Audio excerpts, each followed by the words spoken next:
Amen. So as you open your Bibles to Philemon chapter 1, verse 23. Philemon, salamat po sa pribileyo na makapag-preach. Thank you po. Open your Bibles to Philemon. Alam mo, isa sa mga blessings sa akin na hindi na ako teacher sa speech, ay less na yung pressure sa akin na maging good speaker at i-apply yung mga tinuturo ko. So ang concern ko ngayon, hindi maging good speaker. Ang concern ko ay to become a help. And I hope I'll be a help. Kasi wala nang estudyante sa akin na, Sir, parang kulang yung illustration nyo sa introduction. Parang sa final nyo, parang kulang sa outline. Pero mabuti lang, hindi na ako teacher. At so ngayon, let's focus on the Word of God na lang. Amen? So less on the dynamics and nuances. Let's focus on what the Bible says. Philemon 23. Philemon 23. Sabi ng Bible dyan, therefore salute Epaphras, my fellow prisoner in Christ Jesus, Marcus, Aristarchus, verse 24, ready, read. Marcus. So, sabi ng Bible, Marcus, Aristarchus, Demas, Lucas, my fellow laborers. So, ang pag-uusapan natin ay Paul's four fellows. Paul's four fellows. Let's pray. Lord, pagpalain niyo po yung pag-aaral namin ng Word of God today. Thank you for this great men and women who will build great churches in the future. So Lord, empower your speaker and forgive us of our sins, Lord. At kausapin niyo po kami through this message, Lord. Empower, Holy Spirit, move our hearts tonight. This we ask in Jesus' name. Amen. Upo na kayo. Amen. So, mayroong sa Bible, binanggit sa Bible na four grounds. Okay? The four grounds. The hard ground, the stony ground, the thorny ground, and the good ground. Ngayon, pag-usapan naman natin, itong four fellows na binanggit ni Paul, sabi niya may four fellow laborers. Four fellow laborers. Sabi niya, Marcus, Aristarchus, Demas, and Lucas. So una, number one, Marcus, the fearful one. So sabi niya, my fellow laborers. Ito yung time na okay pang lahat. Everything is okay. Sabi niya, Marcus, the fearful one. Sabi niya sa verse 1, Marcus, Aristarchus, Demas, Lucas, my Philemon 24. Sabi niya, Marcus, Aristarchus, Demas, Lucas, my fellow laborers. So makasama niya, kamanggagawa niya. At si Marcus is fearful, you know. At ilang beses mo napakinggan yung preaching about him sa Acts 13:5. Buksan natin. Para ma-remind ka, lalo na yun sa mga Bible readers na 10 chapters every day ang binabasa ng tulog. Amen? And 13, partida pa, tulog pa yun 13 verse 5, sabi ng Bible, dito, sa 13 verse 5, and when they were at Salamis, they preached the word of God in the synagogue of the Jews. And they had also John to their minister. So John Mark ay nag-full time, sumama sa gawain ng Diyos. Sumama sa missionary journey ni Apostol Pablo. Pero sa Acts chapter 13, verse 13, sabi ng Bible, and now when Paul and his companion loosed from Paphos, they came to Perga and Pamphylia, and John departing from them returned to Jerusalem. So in just that span of time, from Salamis to Pamphylia, ay na-discourage God si John Mark at siya'y umuwi. At sabi ng Bible, ito pa yung naging dahilan ng pag-aaway ni Paul at ni Barnabas. Acts 15:38. Buksan natin. Acts 15:38. Tuwing nagkukwit at may tuwing quitter, ay naging source patuloy ng hindi pagkakaunawan. Sabi, and Paul thought not good to take him from them who departed from them from Pamphylia and went not with them to the work. And the contention was so sharp between them that they departed asunder one from another. And so Barnabas took Mark and sailed unto Cyprus. So si Paul, ayaw ko yan. Quitter yan. Talagang, alam mo, kung ikaw ay pastor at magpapastor ka someday, ay sabi ng Biblia, pag mayroong kasama na anytime aalis, it's like a broken tooth. Sakit sa ngipin. Alam na anytime, pag makanti mo yan, mawawala yan. At sana naman, kung paano gusto mo na pagkaroon ka ng staff at mga workers at mga frontliners in the future, na maaasahan mo na hindi anytime balat sibulas imawala, ngayon pa lang, maging ganun ka sa pastor mo. Na parang, Pastor, you can count on me. I will stay with you until death. At isa, kinakabahan sa isang pastor tulad ko, isa pinakakinakabahan sa akin, ay pag may full-time na lapit sa akin, sabihin sa akin, Pastor, pwede kayong makausap. Tapos iba na yung mukha niya. Ang best na nangyari yun. At bibigyan ko ng time, kausapin, tapos mangyayak na siya. Pastor, based on a true-to-life story,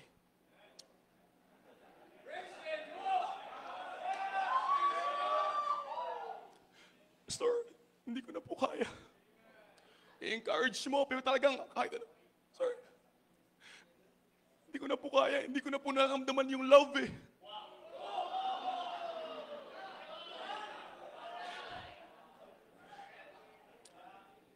Papaliwanagan mo, Brad, may potential ka, may yung plano ng Diyos sa'yo, kahit anong mo talagang hindi. Tapos, uuwi, babalik naman pala. James 1:8, a double-minded man is unstable in all his ways. Yan, ngayon palang double-minded ka na. Eh paano pa nagkaasawa ka pa? Pwede bang sabihin mo sa asawa mo na, honey, parang, pwede mo mag-quit muna ako ngayon? Honey, my love, so sweet, parang bago na paningin ko sa'yo eh. Kasi kung ngayon palang quitter ka na, pag nag-asawa ka, nakakatakot ka. Alam ba kami may mga asawa? Isang araw lang na kami hindi maging faithful sa aming asawa, unfaithful na kami. Isang araw lang in 365 days na hindi kami maging faithful sa aming asawa, ang tawag sa amin ay unfaithful husband. Pero ikaw, uuwi ka pa? Mag-backslide ka pa? Ang Panginoon ba, hindi siya 365 days faithfulness ang hinahanap niya sa'yo? Meron ka pang Pastor, uwi muna ako kasi kailangan ko lang hanapin sarili ko.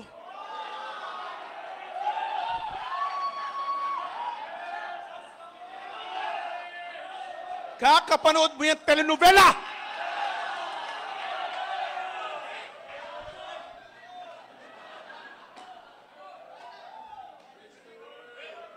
Ang laki mo na, ganyan ka ba mag-isip?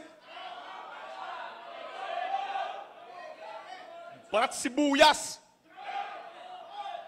Genesis 14:9, 4, unstable as water, thou shall not excel. Hindi lang sa ministry. Kahit na saan ka pumunta, kung ngayon palang unstable ka na, Bible nagsabi, you will not excel. If you cannot be stable here, anywhere you go, you will not be unstable. I'm sorry. You will not be stable. Kahit saan ka pumunta, dito pa lang. Kung ako mag-quit, kung hindi ako mag-quit, at ako'y Bible student, tatapusin mo na yung 4 years. Kasi nimulan ko na to eh. I don't want, kasi once nag-quit ako ngayon, after nito, in my character, in my mind, I'm a quitter. I broke something in my character.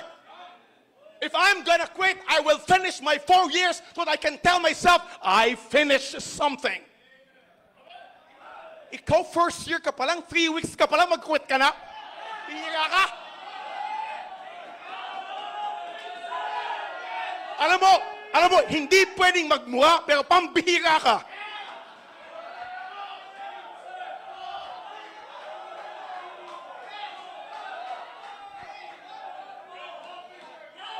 Alam mo, kahit sa business, may napakinggan ako na isang millionaire.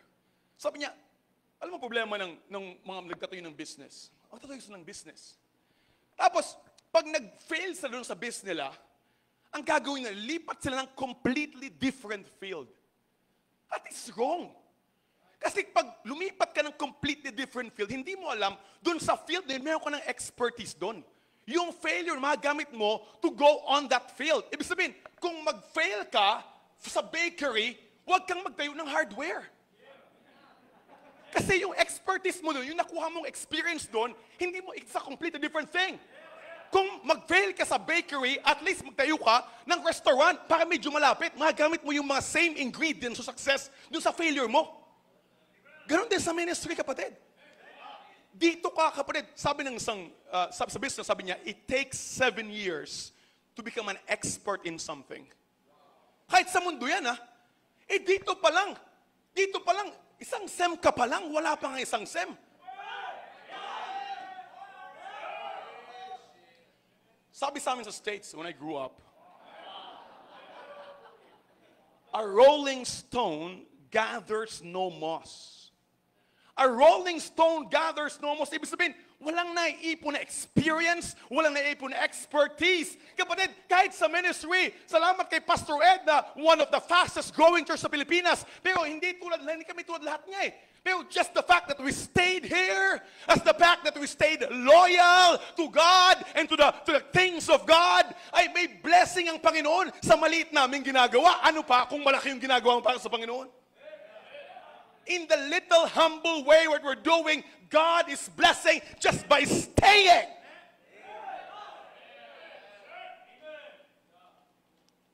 Alam mo, ay, pag umalis ka dito, natuto ka mag-soul winning.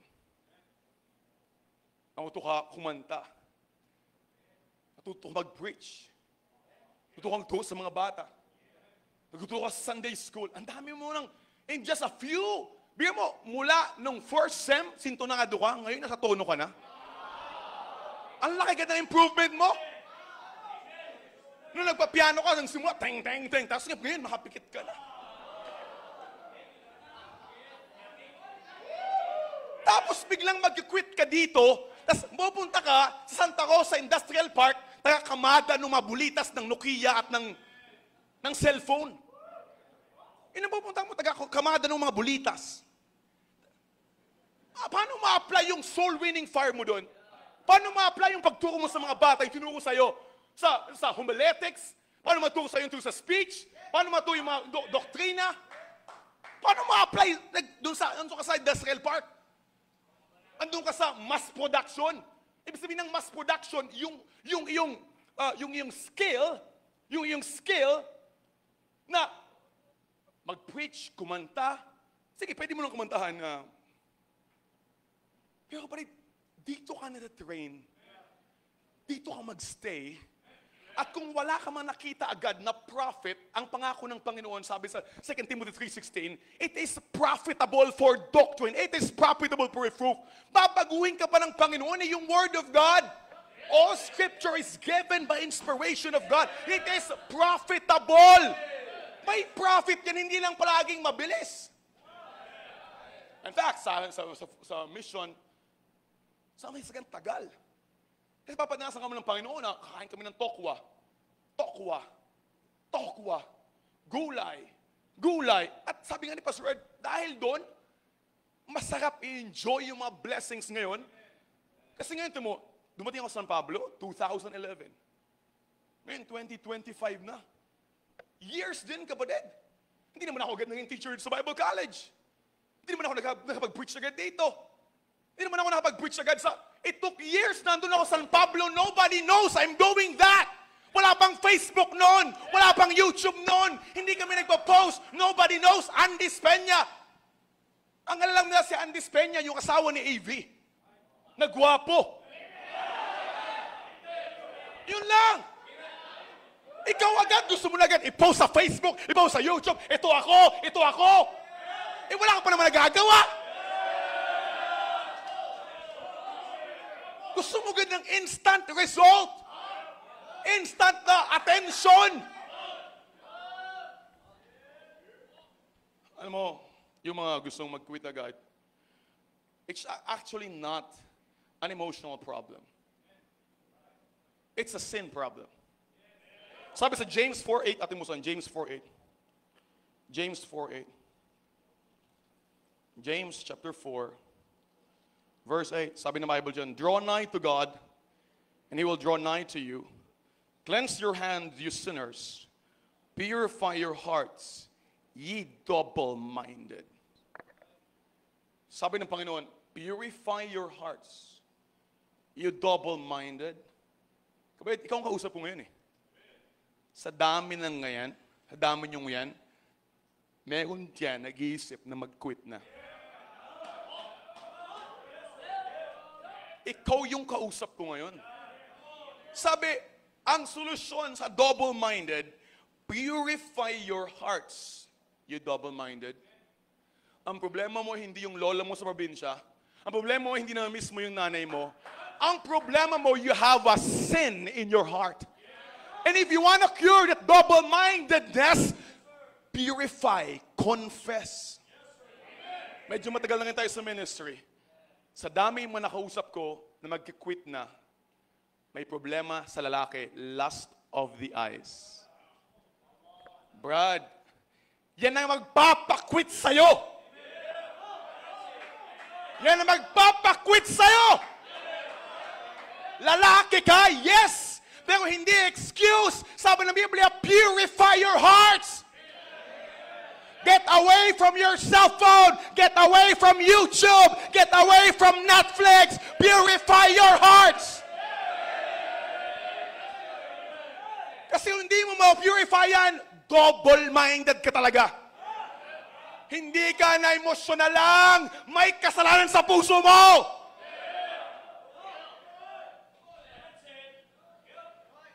Ano babae? Hanggang ngayon, ang weakness mo pa rin ay yung worldly music. Napapaiyak ka pag kinapakinggan mo yung Mariah Carey. I can make it through the rain. So pag kumakanta, gumaganong-ganong ka pa. I can make it through the rain. I can make it through the rain. Pati yung mga ganun, oh, victory in Jesus. Usually, kung anong strength mo, yun ang weakness mo. At sa Baptist Heritage Bible College, ang strength ng college natin, we have very good singers, you have a background in music, therefore, kaya magaling ka kumanta, dahil kung unbeliever ka dati, lumaki ka sa worldly music, at alam mo yun ang weakness mo, kaya kung ang laman ng cellphone mo, ay mayroon pang makanta na mga Koreana, may kanta pa ng mga Koreano, na hindi mo naman naunawaan. Pero habang kumakanta siya, na-imagine mo yung singkit niyang mata. Maputi niyang mukha. At yung hindi mo maunawaan na sing-song, sing-song-song sa. Ito ya.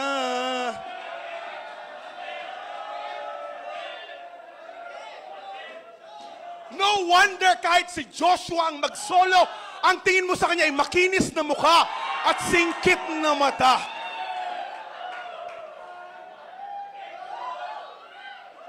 Your strength, Satan's tool also for your weakness to destroy you.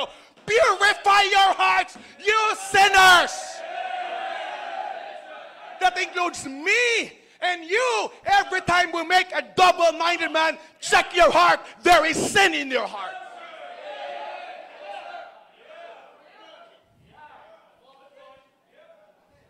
So ang solusyon ay hindi quitting. Hindi quitting, kapatid. Hindi ko nabanggit yung kasalanan mo, pero ikaw nakakalam kung ano yung sin na tatago mo. Yan ang magpapa-double mind sa'yo. Hindi ka na emosyonal. May kasalanan ka. Na hindi mo ba kino-confess? If thou shalt confess, tapat siya.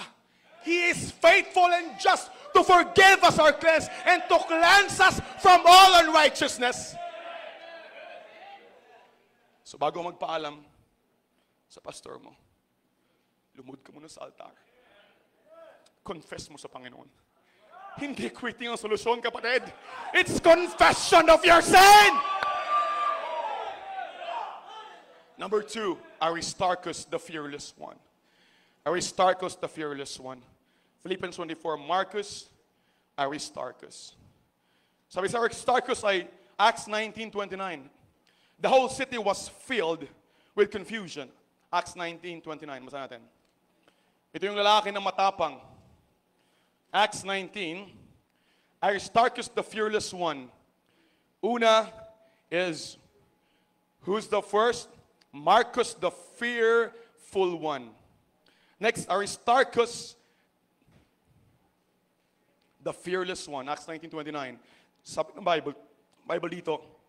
And the whole city was filled with confusion. Having caught Gaius and Aristarchus, men of Macedonia, Paul's companion in travel, And they rushed with one accord into the theater. Paul ay nag-preach sa Ephesus. Kasama niya si Aristarchus at si Gaius. At alam mo, they said that whenever Paul goes somewhere, only two things happen. Either there's a riot or there's a revival. There's a riot because of the power of God evident in his life. There's a riot, people are getting saved. The devil doesn't like that, so there's a riot or there's a revival. And in this case, there's a riot.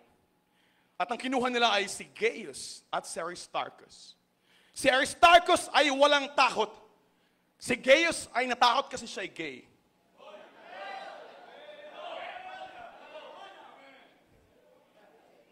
Pero alam mo, maganda kay Aristarchus, wala siyang takot.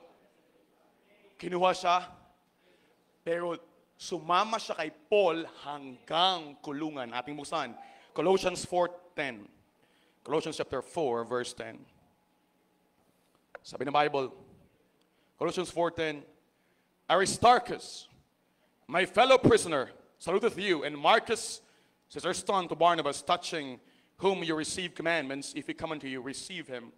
Aristarchus, my fellow prisoner. Hanggang kulungan? Hanggang saan ka makasama ng pastor mo? Hanggang anniversary lang? Hanggang revival lang? Hanggang swimming lang? Kaming mga pastor, medyo kapat na namin yung ginagawa ng Diablo. Usually after anniversary, after missions conference, after a big day, gumagawa ang Diablo. Hanggang dun ka lang ba? Hanggang good times? Hanggang easy times? Salamat sa Panginoon. May mga Aristarchus. Like my pastor, Pastor Dante de Leon. Okay, naligtas, umuwi ako sa Bicol. Hindi na ako pinapabalik dito. At kinuha yung Bible ko. Sabi niya, either bumalik ka sa Katoliko or hindi ka mag-aaral. So hindi ako nag-stay ako sa Baptist faith, natigil ako sa bahay. At munta ako sa library namin, kaya sabi niya, pag umalis ka, ipapakulong kayo ng pastor mo. Kasi minor ka pa. Buti lang yung ate ko ay secretary ng bayan doon sa amin, sa Puerto Diaz, Sorsogon. Punta ako sa ate ko, doon secretary siya ng bayan, so may mga law books doon. Chinek ko, kung pwede ba ako mapakulong ng tatay ko. Kami ni Pastor Dante. Tapos noon, mayroon pang yung card. Mabuti may card ako. Nakahanap ako ng patago, ng isang card, ng isang phone. Denial ko, tumawag ko kay Pastor Dante mula Bicol hanggang Kalawan. Sabi, Pastor, paano po ba yan? Sabi po ni tatay, pag bumalik po ako dyan, ipapakulong niya po tayo. These are really exact words, sabi ng pastor. Sabi niya, okay lang. Kung ipakulong niya tayo, para tayong si Paul Silas. Doon tayo sa kulungan, mangaral ng salita ng Diyos. Ba may mga pastor na ganun? Na instead ma-discourage ako, may encourage ako na yung pastor ko. He's backing me up. May stand. Hindi na takot makulong.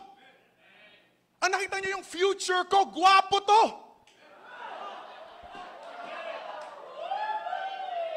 Amen. Amen. Alam mo, ang problema sa atin, ginagawa tayo. Kaya takot tayo dito di ba? Sige ka, pag magtagal ka dyan, wala kang future dyan. Walang pera dyan. Hindi ka magkakabahay dyan. Hindi ka magkakasakyan dyan. Ito ang pinakamasakit. Hindi ka magkakasawa dyan. Hindi ka makakalabas dyan. Hindi ka pa din. Kailangan natin ng mga Aristarchus na sumama ka sa Panginoon hanggang sa dulo. Ano man ang padala bagay sa Panginoon? Si Jeremiah nga, hindi pinag-asawa. Kaya tinawag siyang weeping prophet. Ang babae daw, pag 20 years old na yan, nagpe-pray na yan ng mga pangasawa. Pag 25 years old, namimili na yan ng mga pangasawa. Pag 30 years old, namimilit na yan. Pag 40 years old, namimili na yan. Pero hindi kailangan ikaw yun. Kasi hindi ka umaasa sa tao, umaasa ka sa Panginoon. Aristarchus! Or sa babae, Aristarca. Kailangan natin ng mga fearless.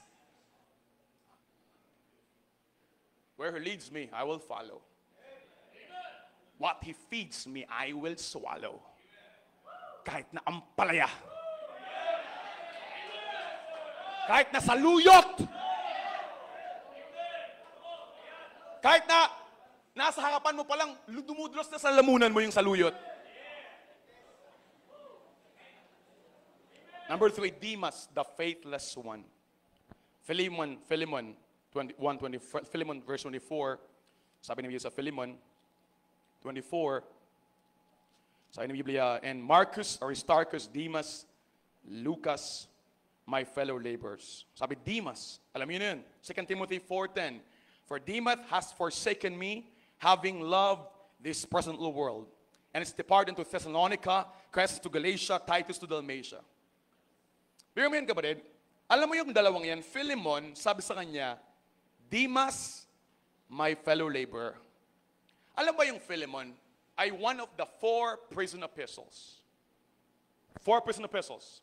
Yung kanyang first imprisonment, imprisonment, ay yun yung Galatians, Ephesians, Colossians, Philippians. Ephesians, Philippians, Colossians, and then Philemon.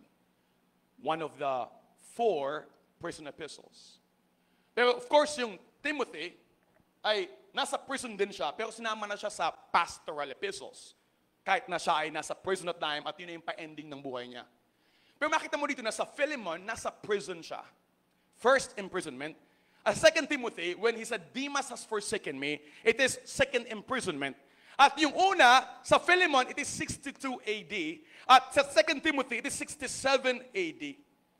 Tingnan mo yan, in span of 5 years, si Demas na my fellow laborer, ay biglang Demas hath forsaken me.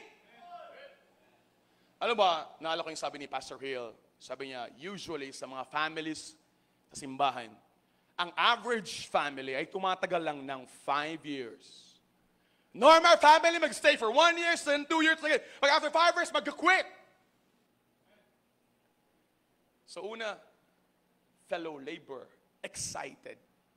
Sa dulo, forsaken. Lover of the work, nung una. Sa dulo ay lover of the world. Tignan mo, ang pangit testimony, di ba?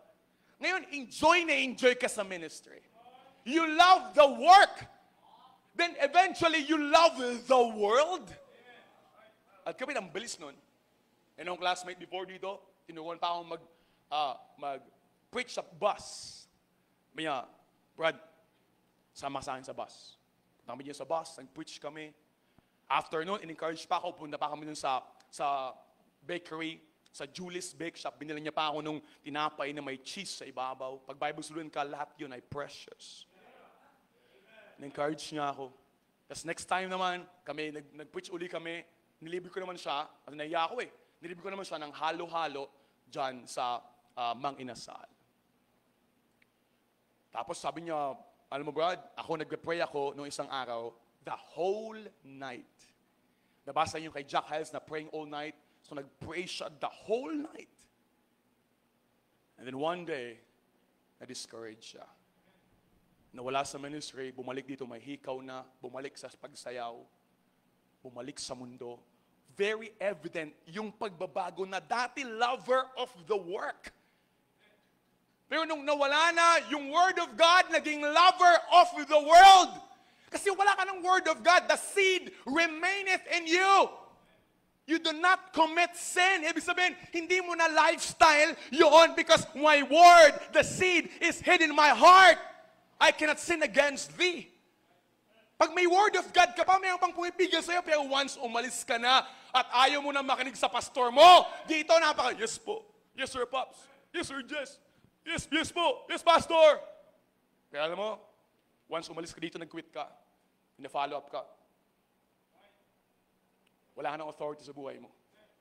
At pag wala ka ng authority sa buhay mo, kaya ka ng ship na nasa dagat, na dinadala ng alon and lusuyuan, ang ship na walang captain of the Lord, like the Lord Jesus Christ, na nag-andun lang sa ship, ay anytime, ay may makita may rock na ibabangga siya ng diablo. Like a shipwreck. Yan, madami nang nawala sa gawain ng Diyos na lover of the work na na-shipwreck. Yan mo na lang, yung mga kasama mo sa church before. Kapatid, si Demas, sa Colossians 4:14, sabi niya, Luke, the beloved physician, and Demas greet you. Bigyan mo sa Colossians, one of the prison epistles, ay sinabi pa na, Demas greet you. Ibig sabihin, unang masayahin pa si Demas, oh. Siya yung pag Sunday morning, kakamayin niya pa ikaw. Siya yung nag-welcome. Siya yung excited. Isang naisip ko lang, kapatid, after 5 years, asan ka na? Yung check ko palagi, yung mga pictures namin, sa speech class ko mula noon, at nakita ko palagi, na yung mga picture namin sa class, palaging may nawawala at onti na lang yung kulang. Ang saya din naman ng mga picture namin noon, pero after a few years, wala na yung iba. Yung iba, mga first year, picture na agad. First day of class picture agad, wala pang natapos, no? Parang tuwang-tuwa ka na you are part of this group. I'm in Baptist Heritage Bible College. First chapel, nagwawala ko. Amen! First year ka pa lang, nababarat ka sa iba sa mga higher. Amen! First year ka lang, yabang mo na agad. After 5 years, ano kaya itsura mo? Andun ka pa kaya sa class picture nyo? Andun pa kaya sa class picture nyo nung first day of class o sa ending ng class nyo, nakawaki ka pa? O yung picture mo sa sports fest na nag-crossover ka, iwan pati pamilya at naglayap. Pero makita lang, alam mo, wala na yan. Alam mo, patay na yan. Ano makita pag nakita yung class picture mo sa Christmas fellowship? Na picture ka, nakasubo ka pa.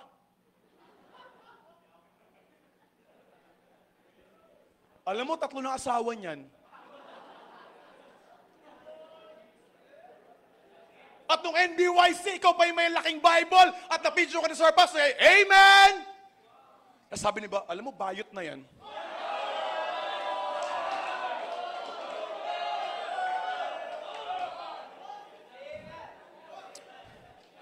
Amen? Kaya iba kasi, parang na-shock eh. Hindi ito inahasahan ko, ang hirap pala. Ang hirap pala dito. Ang hirap pala dito. Ano ka? Anong inahasahan mo dito? Parang bata ka na baby? Kapatid, hindi ka naman baby, para i-babysitter. Ito ay parang box ng army training ground dito, kaya hard talaga. Lastly, Lucas the faithful one. Verse 24, sabi ng Bible dyan, Marcus or Aristarchus Demas, Lucas, my fellow laborer. Si Lucas ay isang doctor, Colossians 4:12, Luke, the beloved physician. Pero hanggang sa dulo, kasama siya ni Paul. Siguro sa mga time na may sakit si Paul, may masakit yung mga kasama niya, siya ang ginagamit ng Panginoon. Kaya kung ano yung gift mo, kailangan ka ng pastor mo. Pastor, yung pastor ko hindi magaling sa ganito, hindi ka magaling sa ganito. Alam mo, kaya ka nilagay ng pastor mo ng Panginoon dyan. Kasi para yung weakness ng pastor mo, complement mo, hindi i-compare mo na, magaling pa ako sa pastor ko. Hindi. Kaya nilagay ka ng Panginoon dyan para i-complement yung weakness ng pastor mo. Hindi para magmataas. Si Luke yun ang ginawa niya, kaya sabi sa 2 Timothy 4:11, only Luke is with me. Take Mark and bring him with thee, for he is profitable to me for the ministry. Si Luke, ang faithful one. Saan kaya tayo makakahanap ng mga faithful one? Andito pa kaya yun? Hindi ba ang ganda? sa class picture nyo ng graduation, pareho lang ng class picture nyo ng first day of class. May Paul's four fellows. Saan ka dito, kapatid? Marcus, the fearful one. Aristarchus, the fearless one. Demas, the faithless one. Or Lucas, the faithful one. Ang kailangan natin yung fearless at yung faithful. Amen? At yung iba na sabi, hindi ka pa nagkakasawa. Hindi ka na magkakasawa dyan. Alam mo ganito, next time masabihin nila sa'yo na dapat mag-asawa ka na kasi yung mga kaedad mo ay nag-asawa na, itong sabihin mo. Hindi ibig sabihin ng yung mga kasamahan ko ay nag-asawa na at yung kaedad ko ay nag-asawa na ay kailangan ko na kayong mag-asawa. Kasi ikaw nga, yung mga kaedad mo namatay na, sinabihan ba kitang mamatay ka na?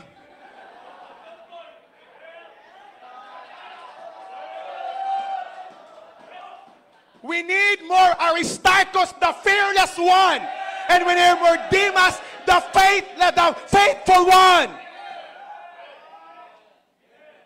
Alam mo yung pagkakaiba ng mekaniko sa mga Baptist ladies?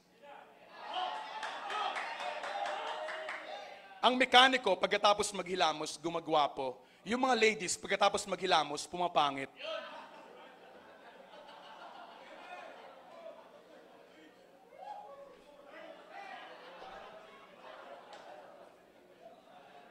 Pero huwag kang mag-ala. He's still working on you. He hath made all things beautiful in His time. Just be fearless. Just be faithful. Nag-uusap yung saging sa kapwa niya. Saging, sabi niya, Brad, lakatan mo loob mo. Have faith in God. Have faith in what God can do to you. Be faithful. Be fearless.